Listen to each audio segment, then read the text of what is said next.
옆에 사람하고 인사합시다. 예수님의 이름으로 축복합니다.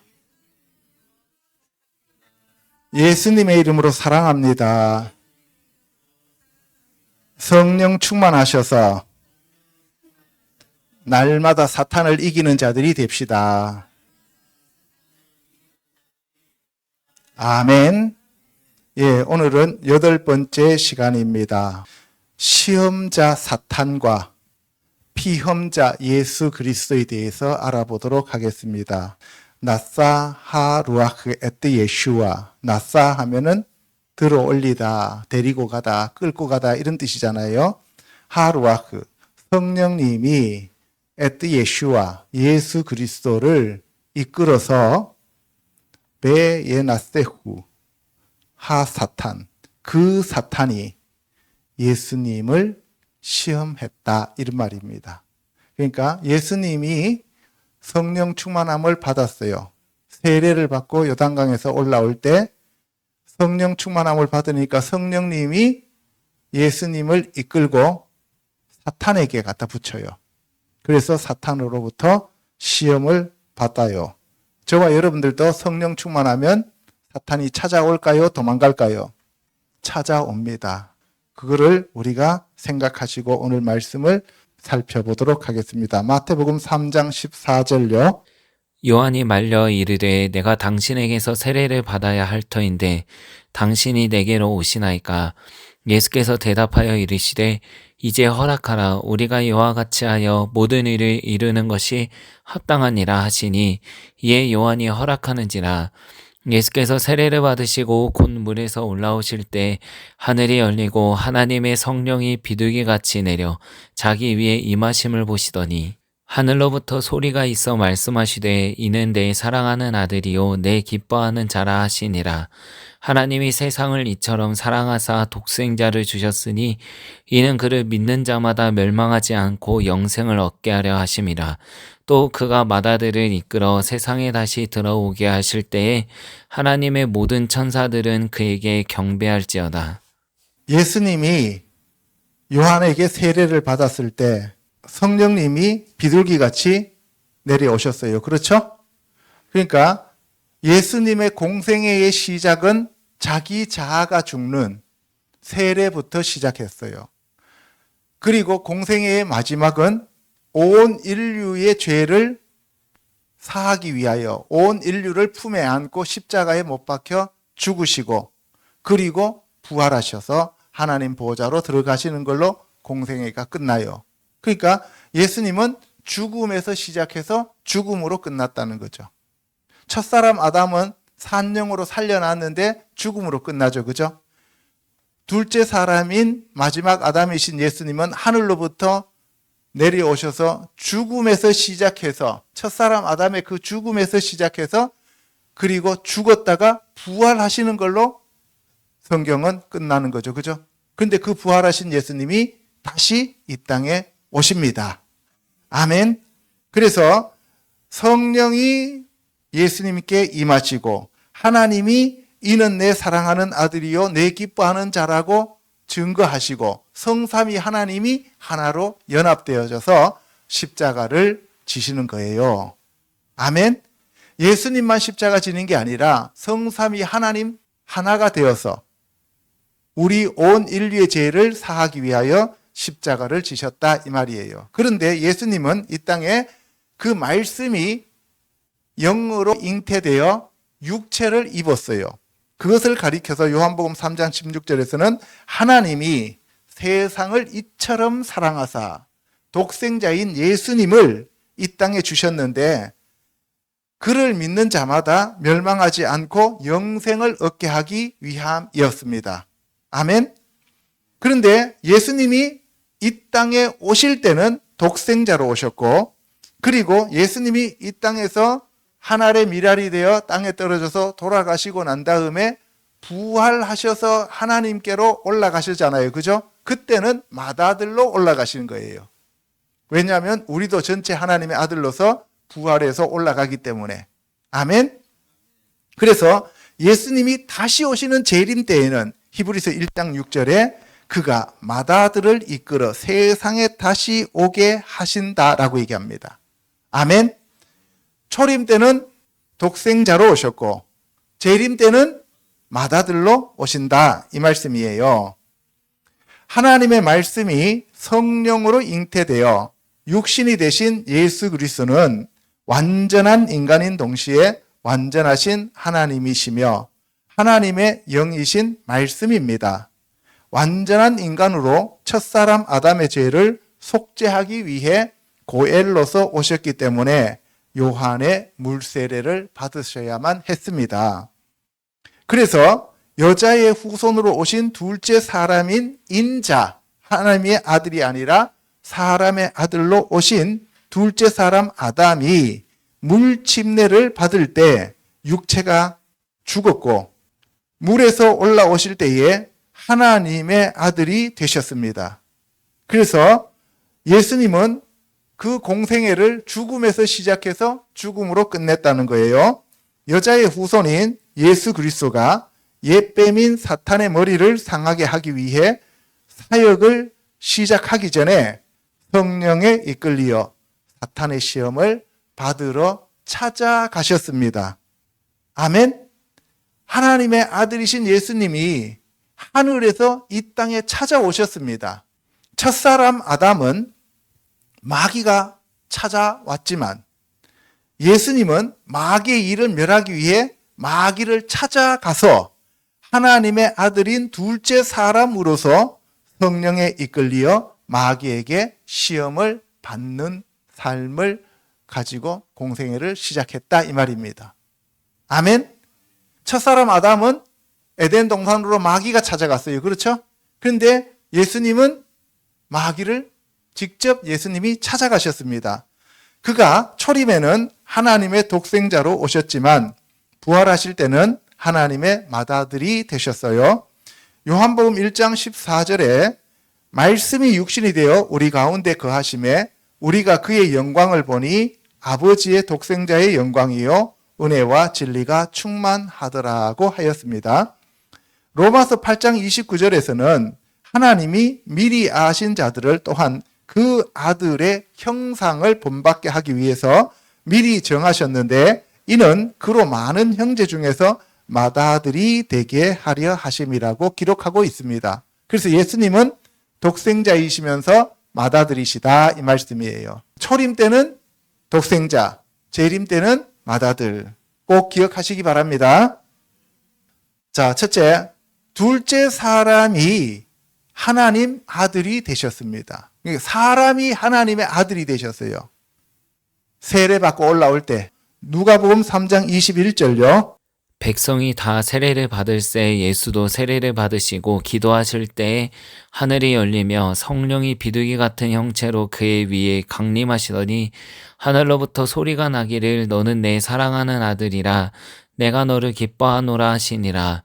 예수께서 가르치심을 시작하실 때에 30세쯤 되시니라.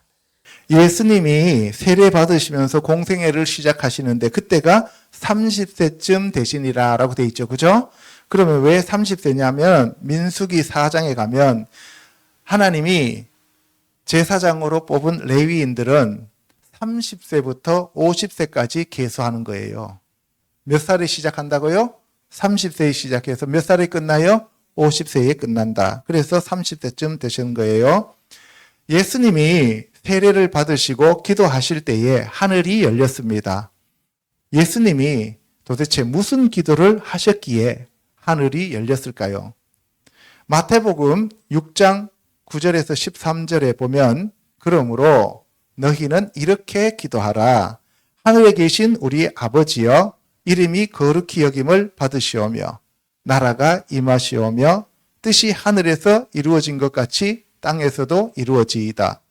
오늘 우리에게 일용할 양식을 주시옵고 우리가 우리에게 죄 지은 자를 사하여 준 것 같이 우리 죄를 사하여 주시옵고 우리를 시험에 들게 하지 마시옵고 다만 악에서 구하옵소서. 나라와 권세와 영광이 아버지께 영원히 있사옵나이다. 아멘. 이게 뭐예요? 주기도문이죠. 그렇죠? 예. 그래서 여기서 보시면은 나중에 제가 주기도문을 따로 1시간 말씀드릴 텐데요. 기도는 하나님을 하나님 위치로, 하나님을 창조주로, 하나님을 전능하신 하나님 아버지로 우리가 인정하고, 우리는 피조물로서 피조물의 자리로 내려가서 하나님을 경배하고 경외하는 것이, 그것이 기도입니다. 아멘. 그러므로 예수님도 이 기도를 하셨었고요. 또한 예수님께서 겟세마네 동산에서 하신 기도가 뭐냐? 같이 읽어보겠습니다. 내 아버지여, 만일 할만하시거든 이 잔을 내게서 지나가게 하옵소서. 그러나 나의 원대로 마시옵고 아버지의 원대로 하옵소서라고 기도하셨을 것입니다. 성령이 비둘기 같은 형체로 예수님 위에 강림하신 것은 예수님의 몸이 하나님의 성전이고 성령님이 그 속에 본체로 임하셨기에 사람으로 오신 예수님이 하나님이 되신 것입니다. 사람이 뭐가 됐다고요? 하나님이 되었다는 거예요. 그러니까 예수님은 하나님으로 계시다가 사람으로 오셨다가 다시 하나님임을 증거받았다, 이 말씀이에요. 하나님께서 창세전에 이미 이 모든 계획을 설계하셨지만 하나님의 때에 하나님의 방법으로 하나님께서 그의 독생자이신 예수 그리스도를 이 땅에 보내셔서 첫사람 아담이 실패한 그 사역을 회복하고자 하셨습니다.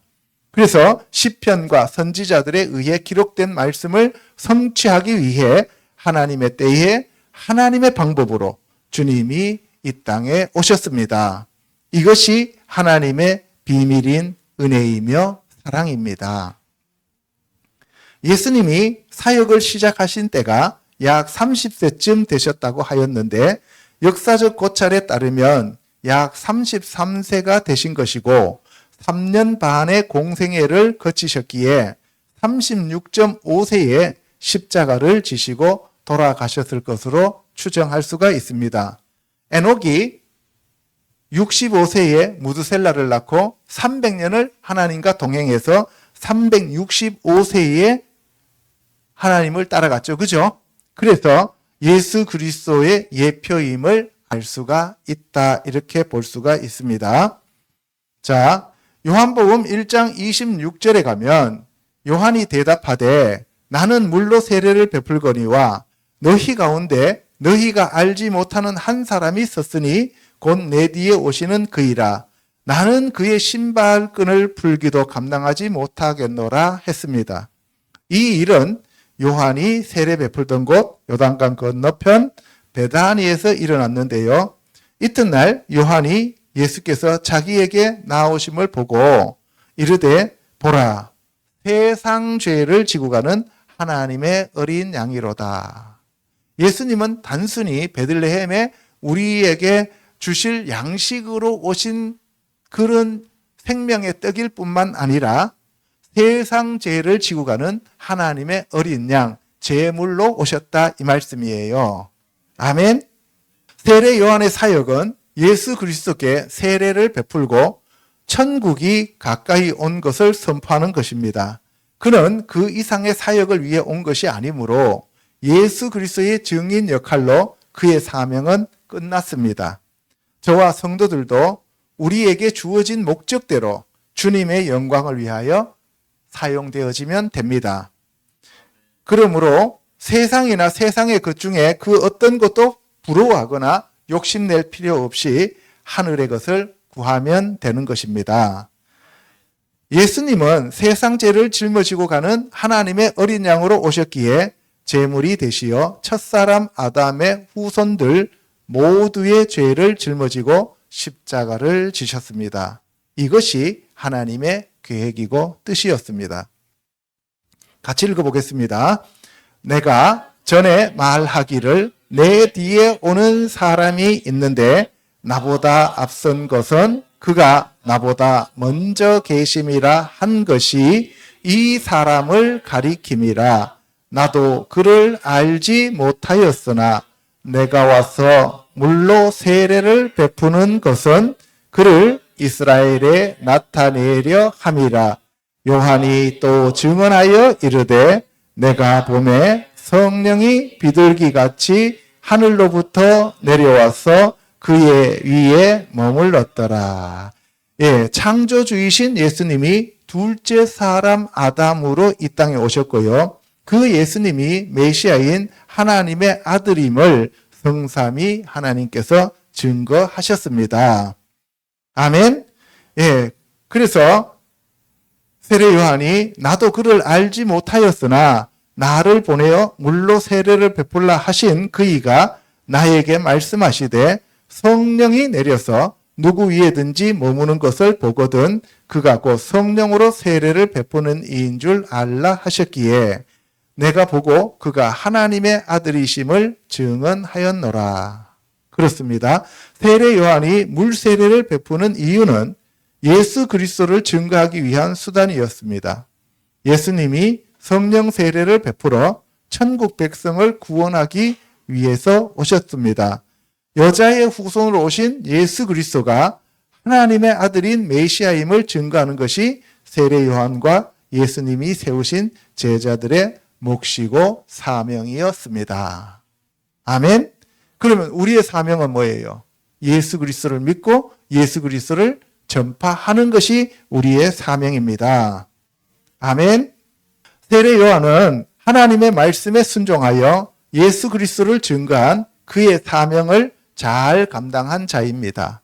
그가 물로 세례를 베푼 것은 여자의 후손인 예수 그리스도가 하나님의 아들이며 성령으로 잉태된 자임을 전파하기 위함이었습니다. 그러기 위해서 세례 요한도 하나님의 사자인 가브리엘이 그에게 수태고지를 하였고 그 결과 그가 예수 그리스도를 증언할 수 있었습니다.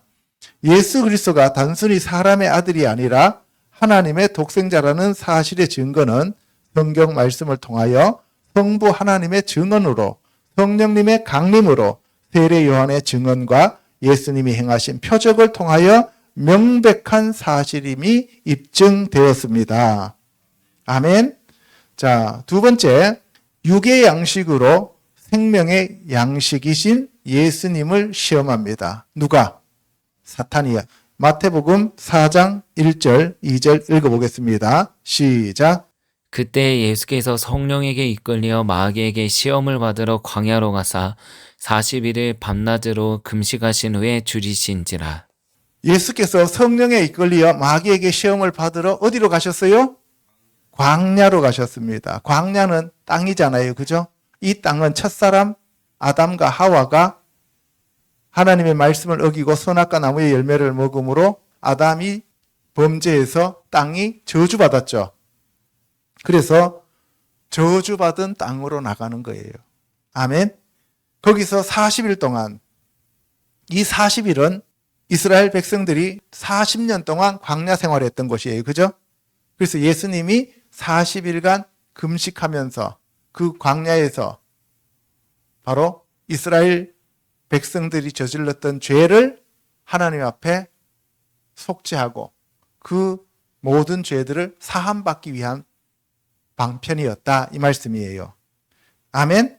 그래서 40일간 밤낮으로 금식해서 줄였습니다. 예수님이 세례를 받고 올라오실 때에 성령이 비둘기같이 임하였고 그 성령의 권능에 이끌리어 마귀에게 시험을 받으러 광야로 갔습니다. 이와 같이 성령으로 거듭나고 충만하면 반드시 성령에 이끌리어 사탄의 시험을 받아 승리하여야만 합니다. 그래서 저와 여러분들도 성령 충만해지면 더 큰 사탄이 여러분들을 넘어뜨리기 위해서 찾아온다, 이 말이에요. 아멘. 예수님은 사탄을 찾아갔지만 마귀는 저와 여러분을 찾아와요. 우리가 마귀 찾아갈 필요 없어요. 가만히 있으면 와요. 그러면 여러분들이 그 예수 그리스도처럼 우리가 성령 충만함을 입어서 말씀으로 이기면 되는 거예요. 아멘. 흙으로 지어진 첫사람 아담이 하나님의 생기가 부어져 산영이 되었지만 에덴 동산에서 사탄의 유혹을 이기지 못하고 하나님이 내주하셔야 할 하나님의 형상인 하나님의 피조물인 인간의 몸을 사탄에게 허용하여 사탄의 집이 되었습니다. 그래서 사탄이 인간들을 지배하는 왕이 되었어요. 세상 임금이 되었습니다. 아멘. 아담은 하나님의 말씀을 어기고 자신을 높여 지극히 높으신 하나님과 비기려고 했던 사탄의 종이 되어 원죄를 짊어진 것입니다. 원죄가 뭐라고요? 하나님처럼 되고자 하는 인간의 죄. 첫사람 아담이 하나님의 말씀을 어기고 선악과 나무의 열매를 먹음으로써 하나님처럼 되고자 했던 그 죄, 그게 원죄예요. 그것이 모든 사람들에게 다 들어와서 인간은 태어나면서부터 사망이 앞에 놓여 있고 그 원죄 때문에, 그리고 저주가 있고, 그리고 자기가 왕으로, 자기가 주인으로 살려고 하는 욕심을 갖고 태어났다 이 말입니다. 아멘. 그러나 둘째 사람 예수님은 성령에 이끌리어 첫사람 아담의 죄로 저주받은 광야로 나가서 시험을 받았습니다. 시험을 받기 전에 모세가 이스라엘 백성을 이끌고 40년간 훈련받았던 광야 생활을 40일로 계산하여 40일간 금식을 하게 됩니다. 이스라엘 백성들에게 40년간 매일 만나를 주셨던 그 생명의 떡이신 예수 그리스도가 자기 자신을 증거하기 위해서 40일간 광야에서 금식함으로써 사람이 떡으로만 사는 것이 아니라 하나님의 말씀으로 살아갈 수 있다는 것을, 그리고 하나님의 말씀으로 살아야만 한다는 것을 가르쳐 주기 위해서 살리는 영이신 예수 그리스도가 인간들의 생명의 떡임을 스스로 증명해 주셨다는 것입니다. 아멘. 선악과 열매로 첫사람 아담을 유혹하였던 사탄이 40일간 금식하신 둘째 사람인 마지막 아담이신 예수님도 먹는 것으로 유혹했습니다.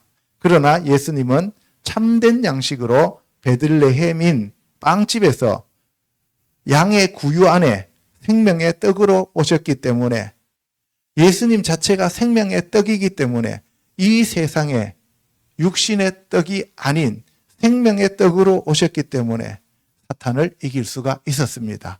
사탄은 이것을 깨닫지 못했다는 거예요. 아멘. 그래서 생명의 떡이신 영의 양식을 육신의 떡으로 유혹하려고 하면 그 유혹이 통할까요? 통하지 않을까요? 통하지 않습니다. 그래서 여러분들도 생명의 떡이신 예수 그리스도의 말씀으로 충만해 있으면 세상에 먹는 것 갖고 여러분들을 유혹할 수 없다 이 말이에요. 그래서 마지막 시대에 666 짐승의 표는 팔고 사는 매매를 주관하기 때문에 먹는 것을 통제하잖아요. 그때는 하나님의 말씀이신 생명의 떡이 여러분들의 육체의 떡을 대신 충만하게 채워주셔서 여러분들이 영원한 생명을 얻을 수 있다 이 말씀을 하는 거예요. 아멘. 예수 그리스도의 시험은 피조물이 조물주를 시험하는 것으로 피조물들의 어리석음과 교만을 잘 나타내주고 있는 겁니다. 그래서 우리가 자꾸 하나님을 시험하려고 하면, 세상적이고 정력적이고 육신적인 것 갖고 하나님 앞에 시험하려고 하면 우리는 사탄 마귀가 예수님을 시험했던 것하고 똑같은 시험을 하는 결과가 된다 이 말씀이에요. 아멘. 예, 3절 우리 같이 읽습니다. 시험하는 자가 예수께 나와서 이르되 내가 만일 하나님의 아들이여든 명하여 이 돌들로 떡덩이가 되게 하라. 예수께서 대답하여 이르시되 기록되었으되 사람이 떡으로만 살 것이 아니요 하나님의 입으로부터 나오는 모든 말씀으로 살 것이라 하였느니라 하시니. 하나님의 아들이 아닌 사람으로 시험을 받은 것이죠. 그래서 사탄이 예수님한테 너가 만일 하나님의 아들이거든 명하여 이 돌들로 떡이 되게 하라 그랬어요. 그랬더니 예수님이 나는 원래 하나님이야. 내가 원래 하나님인데 사람의 몸을 입고 이 땅에 하나님의 종의 형체를 띠고 왔거든. 그래서 내가 사람으로 지금 첫사람 아담의 그 죄를 대속하기 위해서 내가 고엘로 온 사람이야. 그래서 사람은 떡으로만 사는 존재가 아니라 육체의 떡으로만 사는 존재가 아니라 하나님의 입으로부터 나오는 모든 말씀으로 사는 존재야. 물론 육체를 입고 있기 때문에 육체를 유지하고 지탱하려면 음식이 필요해. 그렇지만 짐승과는 다르게 짐승은 그 육체의 떡만 있으면 되지만 사람은 그 육체의 떡에다 하나님의 생명이신 그 말씀을 우리가 먹어야 돼 라고 사탄에게 얘기한 거예요. 아멘? 그러면 저와 여러분들은 짐승이에요? 사람이에요? 사람이면은 세상적인 이 육체를 유지하기 위해서 생명을 유지하기 위해서 물질이 필요합니다. 그렇죠? 그걸 위해서 우리가 돈을 벌잖아요. 그죠? 예, 그것도 필요해요. 그런데 더 필요한 게 뭐라고요? 하나님의 말씀, 영의 양식이 필요하다. 이 말씀이에요. 아멘? 사람은 하나님의 형상이므로 하나님의 양식인 하나님의 말씀을 먹고 성령으로 거듭나야 하나님의 왕국에서 영생을 누리는 존재가 됩니다. 첫사람 아담이 자신의 위치를 잊어먹고 하나님 자리에 올라간 것을 예수님은 되돌리셨습니다. 아멘. 첫사람 아담은 자기가 하나님의 말씀을 먹고 사는 존재인 사람으로 지어졌는데 하나님의 말씀은 버리고 선악과 나무의 열매라고 하는 육신의 열매를 먹었기 때문에 사람에서 짐승으로 바뀌는 거예요. 그래서 이 짐승과 같은 저와 여러분들을 살려주시기 위해서 예수님이 이 땅에 오셔서 마귀의 시험을 직접 자기가 받으셨다 이 말씀입니다. 사탄이 예수님께 내가 만일 하나님의 아들이면 이 돌들로 떡덩이가 되게 하라고 하였는데 예수님이 하나님의 아들로 사탄의 시험을 받으러 온 것이 아니라 첫사람 아담의 죄를 완전한 사람으로 대속하기 위한 것이기 때문에 하나님 아들의 모든 권세를 다 내려놓고 철저히 낮은 피조물의 위치로 내려가셨습니다. 아멘. 그래서 그는 너를 낮추시며 같이 읽어보겠습니다. 너를 낮추시며 너를 줄이게 하시며 또 너도 알지 못하며 내 조상들도 알지 못하던 만나를 내게 먹이신 것은 사람이 떡으로만 사는 것이 아니요 여호와의 입에서 나오는 모든 말씀으로 사는 줄을 내가 알게 하려 하심이니라 라는 신명기 8장 3절 말씀을 인용하셨습니다. 그래서 짐승과 달리 사람은 말씀으로 거듭난 자들이 사람입니다. 아멘. 그래서 저와 여러분들은 물과 성령으로 말씀으로 거듭났기 때문에 사람이에요. 짐승이 아닙니다. 사람은 육체를 가진 존재이므로 육신의 양식인 썩는 양식을 먹어야 하고 또한 썩지 않는 영의 양식인 하나님의 말씀인 예수 그리스도의 살을 먹어야 참다운 사람이 됩니다. 할렐루야. 길이요 진리요 생명이며 부활이신 예수님이 생명의 떡으로 이 땅에 오셨는데 육신에 썩어지는 양식인 세상의 떡을 만들어 먹으라고 유혹하면 참으로 어처구니 없는 일이 되는 거지요.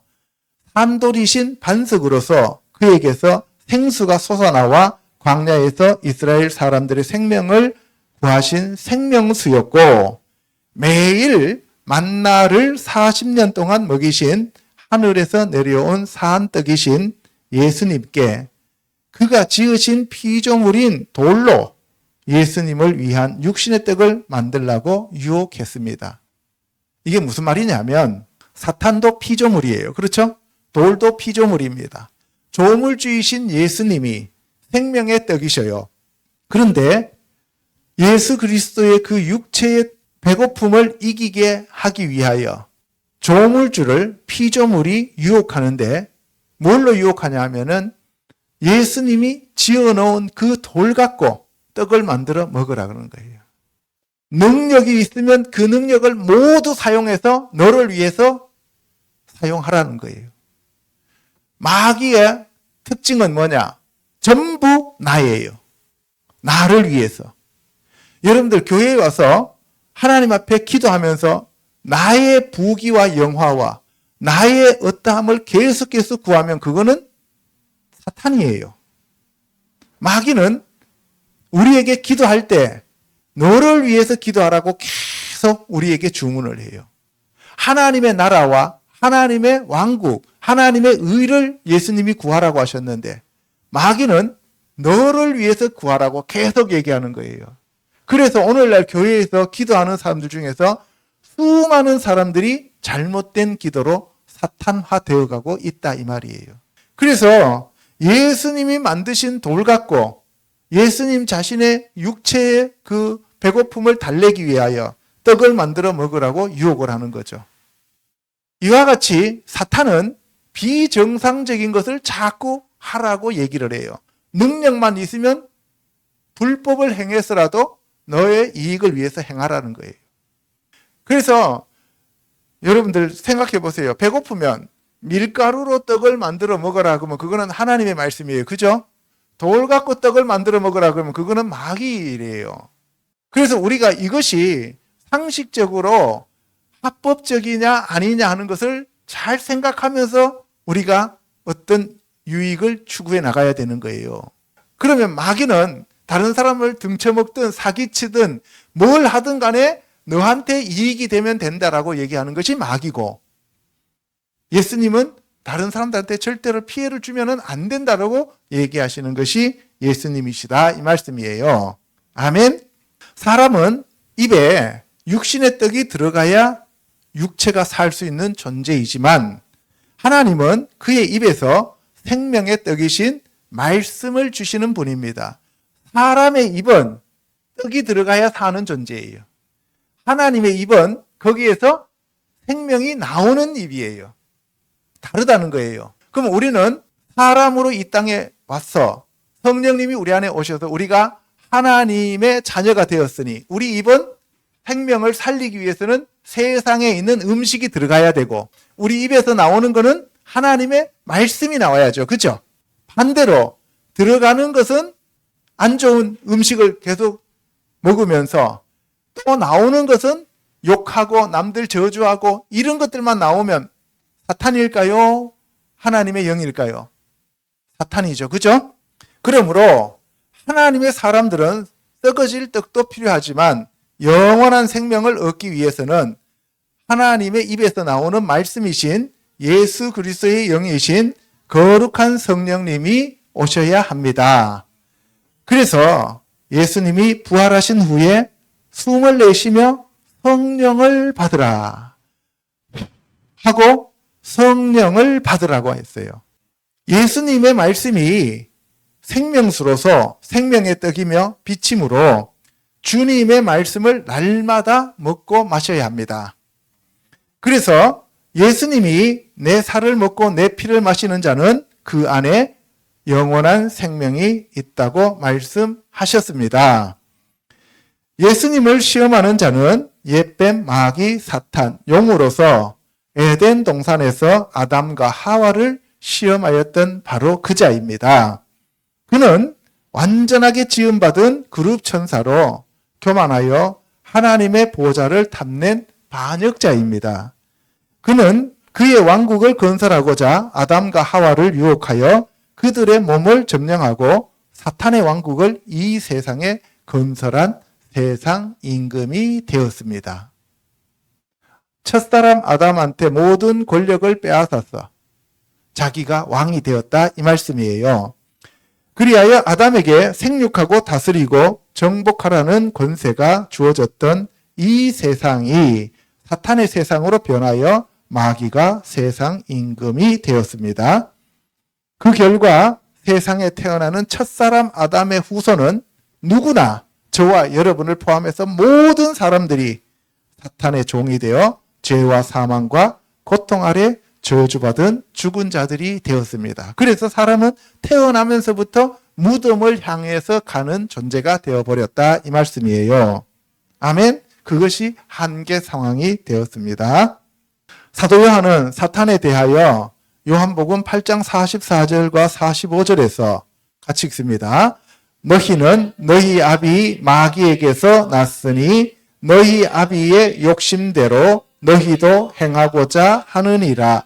그는 처음부터 살인한 자요 진리가 그 속에 없으므로 진리에 서지 못하고 거짓을 말할 때마다 제 것으로 말하나니 이는 그가 거짓말쟁이요 거짓의 아비가 되었음이라.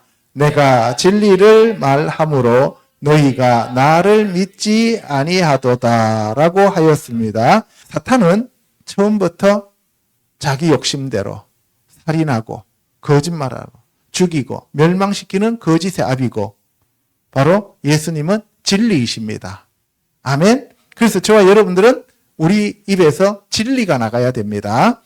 예수님께서 마태복음 24장에서 사람의 미혹을 조심하라고 여러 차례 말씀하셨는데요.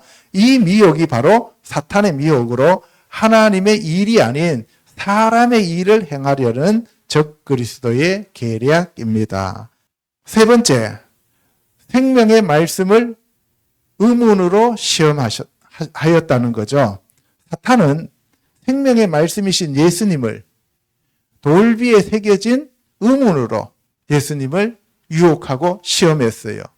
5절 읽습니다. 시작. 이에 마귀가 예수를 거룩한 성으로 데려다가 성전 꼭대기에 세우고 이르되 내가 만일 하나님의 아들이어든 뛰어내리라 기록되었으되 그가 너를 위하여 그의 사자들을 명하시리니 그들이 손으로 너를 받들어 발이 돌에 부딪히지 않게 하리로다 하였느니라. 예수께서 이르시되 또 기록되었으되 주 너희 하나님을 시험하지 말라 하였느니라. 사탄이 예수님을 시험할 때 첫 번째 시험이 뭐였어요? 네, 먹는 거. 이 돌을 가지고 떡으로 변화시켜서 배고픔을 달래라 하는 거였어요. 그죠? 자, 이번에는 두 번째 시험입니다. 마귀가 예수님을 거룩한 성, 예루살렘 성으로 데리고 올라갔어요. 그래서 또 거기 가서 너가 만일 하나님의 아들이면 여기서 뛰어내려라 라고 얘기해요. 단순히 하나님의 아들이면 뛰어내리라고 얘기한 것이 아니라 이제는 성경 말씀을 인용해요. 기록되었으되 그가 너를 위하여 그의 사자들을 명하시리니 그들이 손으로 너를 받들어 발이 돌에 부딪히지 않게 하리로다 하였느니라. 여러분들 교회 다니면서 그럴듯하게 성경 말씀 인용하는 사람들이 전부 다 하나님의 사람이 아니라는 것을 여러분들이 알 수 있다는 거예요. 그래서 이단들은 항상 하나님의 말씀을 여기서 조금 저기서 조금 가다가 짜집기 해서 자기네들한테 유익하도록 끌어다 붙이는 것을 이단이라 그래요. 그래서 예수님이 이번에는 또 기록된 말씀으로 받아칩니다. 기록되었으되 주 너희 하나님을 시험하지 말라 하였느니라 라고 하십니다. 자, 마귀가 첫사람 아담을 유혹할 때 육신의 정욕인 먹는 문제와 안목의 정욕인 명예와 권력, 세상의 자랑인 부귀와 영화를 가지라고 유혹하였습니다. 예수님에 대해서 육신의 정욕, 안목의 정욕, 이생의 자랑으로 똑같이 유혹을 해요. 이거는 첫사람 아담을 유혹했던 그거하고 똑같은 거죠. 그것이 바로 하나님처럼 되는 길이라고 거짓말로 속입니다. 첫사람 아담과 하와를 속일 때도 거짓말로 속였어요. 그죠? 예, 그래서 거짓의 아비입니다. 선악과 나무의 열매를 먹으면 하나님처럼 세상의 주인이 되어 지배하고 다스릴 수 있게 될 것이라고 유혹했습니다. 그것이 하나님을 의심하고 하나님의 말씀을 어기는 것으로 그 열매를 먹는 순간 아담이 자신의 주인이 되어 사망에 이르는 저주받은 인생으로 비참한 최후를 맞이하는 결과를 초래하였습니다. 우리가 하나님의 말씀을 어기면 우리의 결과는 비참한 불못입니다. 아멘. 그 결과 첫사람 아담의 범죄로 그의 품속에 있었던 모든 인류에게 저주와 사망을 가져오는 마귀가 왕노릇하게 되었습니다. 하나님께서 말씀하신 정령 죽으리라는 이 말씀이 이루어졌어요. 이러한 죽음에서 인간을 구원하기 위해 예수님께서 하나님의 아들이 사람의 육체를 입고 종의 형체로 이 땅에 오셔서 십자가를 지고 온 인류의 죄를 짊어지고 대속하셨습니다. 이것을 믿으면 의인이 되어 영생을 얻었다고 성경은 우리에게 말씀하고 계시는데, 이 말씀이 복음이며 하나님의 은혜입니다. 아담의 후손이 죄와 사망에서 벗어날 수 없었던 그 비참한 현실에서 우리에게 영원한 생명을 주시기 위해 예수님이 하늘 보호자 영광을 버리시고 이 땅에 오셔서 유대인의 왕이 되셨습니다. 아멘. 그러나 유대인들은 그것을 거부했죠. 그래서 이방인들의 왕이 되셨습니다. 마귀가 첫 번째 시험인 먹는 문제에서 실패하자 두 번째 유혹인 안목의 정욕으로 예수님을 시험합니다. 성전은 하나님이 계시는 곳이므로 성전 꼭대기에 세우고 만약 하나님의 아들이면 뛰어내리라고 하였죠. 예수님은 하나님의 아들이 맞지만 지금 마귀 앞에 선 것은 하나님의 아들로서가 아니라 첫사람 아담의 고열로서 선 것임을 잊지 않으셨습니다. 그래서 저와 여러분들도 우리가 사람의 신분임을 잊지 말아야 합니다. 교만해져서 다른 사람들을 비난하고 판단하고 정죄하면 안 됩니다. 아멘. 진정한 회개는 사람이 사람의 위치에 있는 것이므로 예수님은 비정상적인 마귀의 제안에 응하지 않고 단호하게 하나님의 말씀으로 대응하셨습니다. 왜냐하면 예수님 자체가 하나님의 말씀이시기 때문이었습니다. 그러므로 저와 성도들도 유혹과 혼란 가운데 처하면 하나님의 말씀으로 사탄을 물리쳐야 합니다. 아멘. 성전 꼭대기에서 떼어내리라고 한 유혹은 시편 91편의 11절에서 14절의 말씀입니다. 같이 읽습니다. 그가 너를 위하여 그의 천사들을 명령하사 내 모든 길에서 너를 지키게 하심이라. 그들이 그들의 손으로 너를 붙들어 발이 돌에 부딪히지 아니하게 하리로다. 내가 사자와 독사를 밟으며 젊은 사자와 뱀을 발로 누르리로다. 하나님이 이르시되 그가 나를 사랑한즉 내가 그를 건지리라.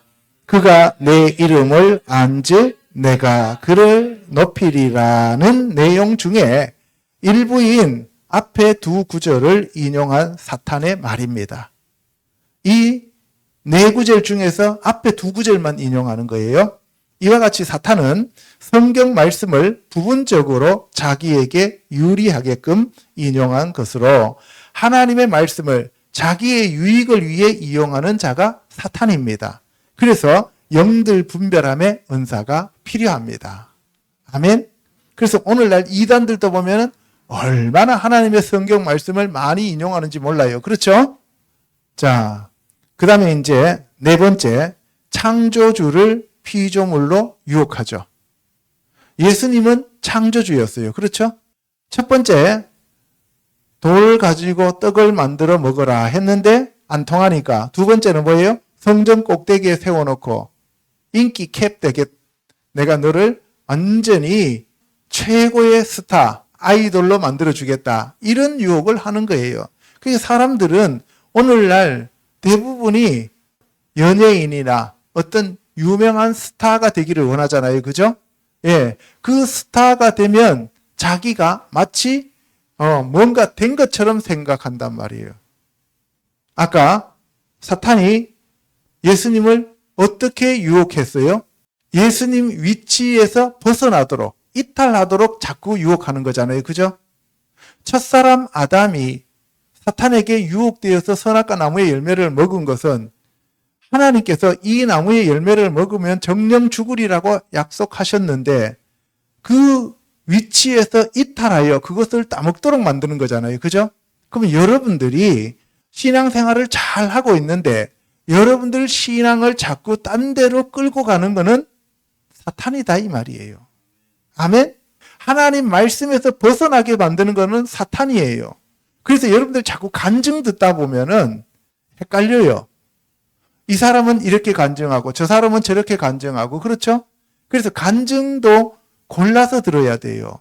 제일 안전한 거는 성경 말씀을 매일 읽으면서 그 성경 말씀이 여러분들을 인도하고 이끌어가면 되는 거예요. 아멘. 네 번째, 창조주를 피조물로 이제 유혹했는데 예수님이 어떻게 대처하셨는지를 알아보도록 하겠습니다. 8절요. 마귀가 또 그를 데리고 지극히 높은 산으로 가서 천하 만국과 그 영광을 보여 이르되 만일 내게 엎드려 경배하면 이 모든 것을 내게 주리라. 이에 예수께서 말씀하시되 사탄아 물러가라. 기록되었으되 주 너희 하나님께 경배하고 다만 그를 섬기라 하였느니라. 이제 세 번째로 마귀가 예수님을 데리고 지극히 높은 산으로 가서 천하 만국의 그 영광을 쫙 다 보여주는 거예요. 천하 만국의 영광을 보여준다는 것은 자기가 그만한 위치에 있다는 얘기잖아요. 그죠? 그러니까 천하 만국의 영광은 지금 누가 누리고 있어요? 세상의 임금이 누리고 있는 거예요. 그렇죠? 그러니까 세상의 임금 이 자리를 내가 너에게 줄 테니까 너가 나한테 딱 한 번만 엎드려 절하라는 거예요. 여러분들, 높은 사람이 낮은 사람한테 절해요? 낮은 사람이 높은 사람한테 절해요? 예, 낮은 사람이 높은 사람한테 절하죠. 그죠? 그럼 예수님이 마귀한테 엎드려 절하면 예수님이 마귀의 하수인이 되는 거예요. 예수님이 마귀를 지배하고 다스리고 통제하는 창조주가 되는 거예요.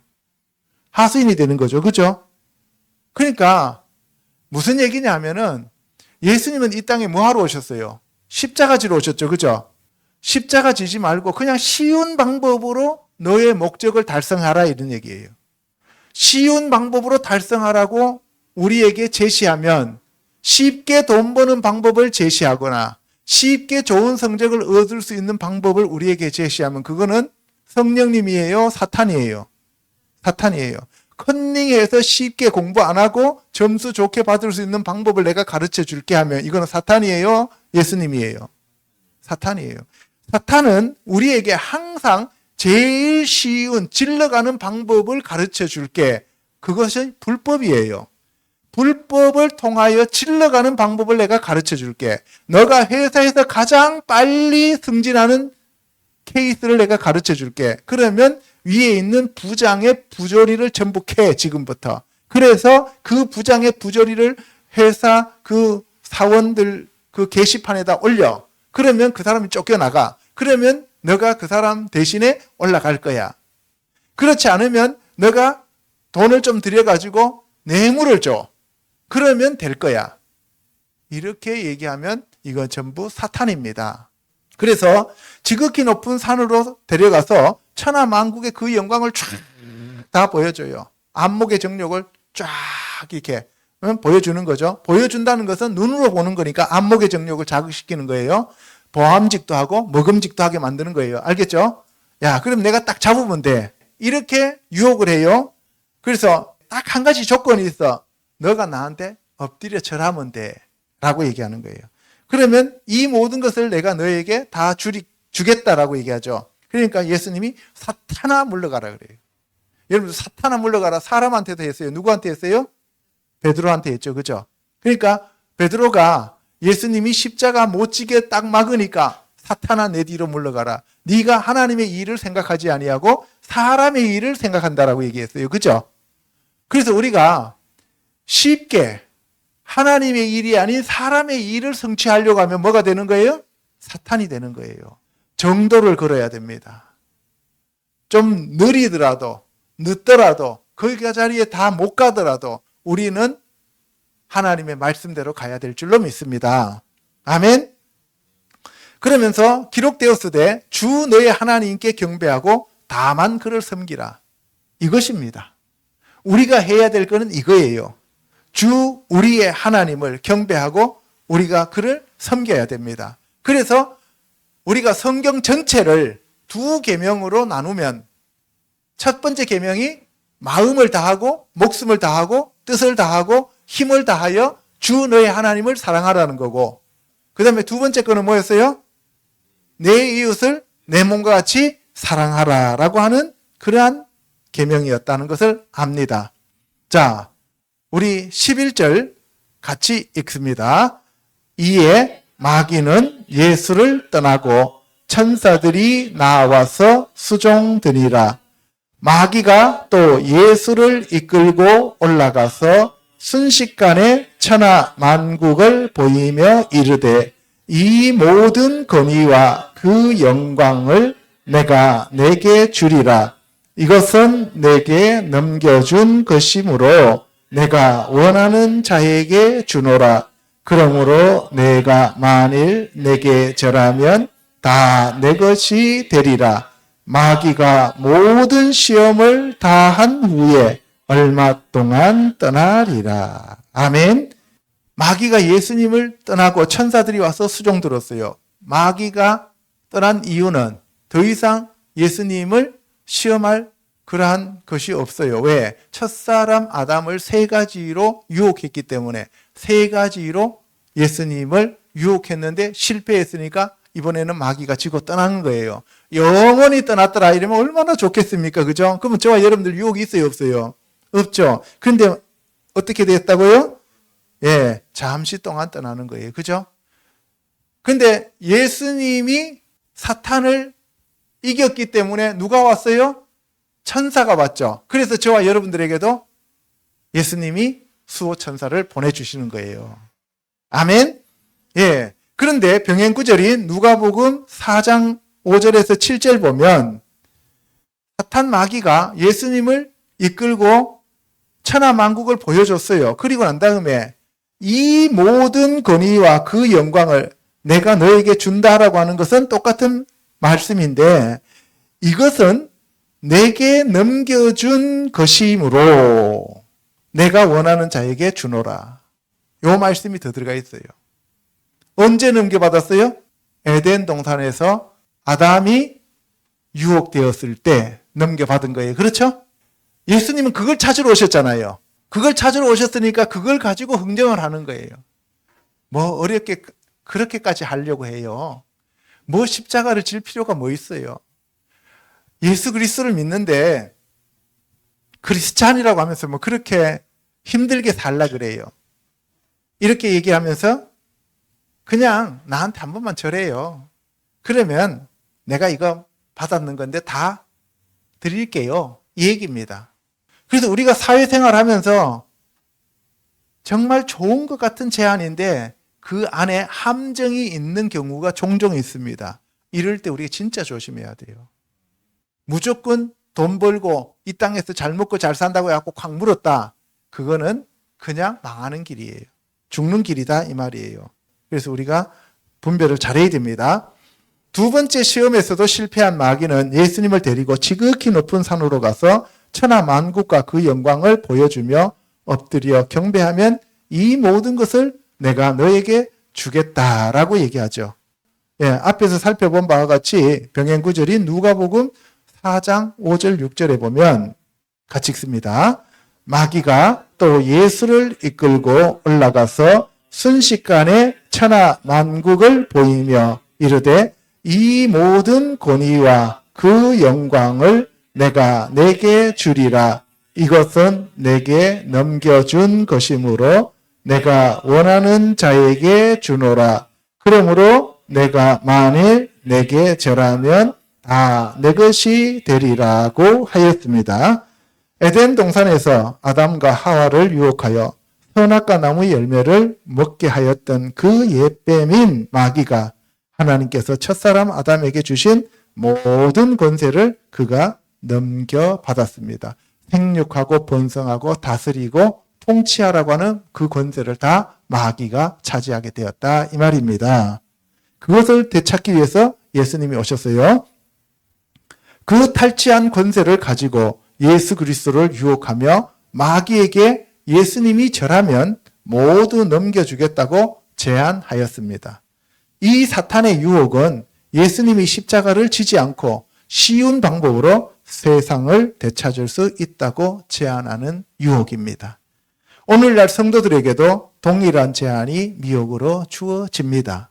교회에서 하나님의 본체이신 예수 그리스도의 구원과 복음의 말씀을 듣고 믿는 것이 의인데 행위로서 구약의 율법으로 돌아가고자 하는 자들이 많이 생깁니다. 이것이 바로 이와 같은 미혹입니다. 자기의 행위와 노력으로 하나님의 구원 사역에 무엇인가 더하여야 한다는 생각을 하는 순간에 예수 그리스도의 완전한 구원 사역을 부정하는 것입니다. 그리고 그것이 십자가를 부정하는 것이 되는 거지요. 우리가 우리의 어떤 생각을 통해서 우리가 뭔가를 해야 된다, 우리가 어떤 노력을 해야 된다라고 하는 그러한 것은 예수 그리스도가 완전한 하나님이 아니고 완전한 사람이 아니고 우리가 뭔가를 해야 된다라고 하는 것은 사탄이 우리에게 집어넣는 미혹이다 이 말씀이에요. 이것이 바로 하나님과 원수가 되는 그러한 길입니다. 아멘. 이것은 세상 신인 마귀와 만몬에게 엎드려 절하는 것입니다. 왜냐하면 내가 무엇인가를 이루려고 한다면 예수님의 십자가 지심이 부족하므로 나의 헌신과 노력이 필요하다고 생각하기 때문입니다. 첫사람 아담의 불순종의 범죄로 인하여 모든 사람에게 죄가 들어와서 사망에 이르렀고 예수 그리스도의 순종으로 십자가에서 죽으시고 부활하심이 온전한 죄사함과 구원을 이루셨습니다. 아멘. 첫사람의 범죄로 우리가 죄와 사망으로 갈 수밖에 없었고 그래서 사탄이 주인이 되었고 이 예수 그리스도가 사탄을 이김으로써 완전한 구원을 받았는데 이것이 부족하다고 생각해서 뭔가를 자꾸 우리의 힘으로 한다는 것은 사탄에게 엎드려 절하는 내용과 같다는 거예요. 아멘. 율법 시대에는 율법을 지키는 행위로 의로워졌습니다. 그러나 하나님의 율법을 지킬 수 있는 사람은 이 세상에 한 명도 없습니다. 그래서 의인은 없나니 하나도 없다라고 얘기했어요.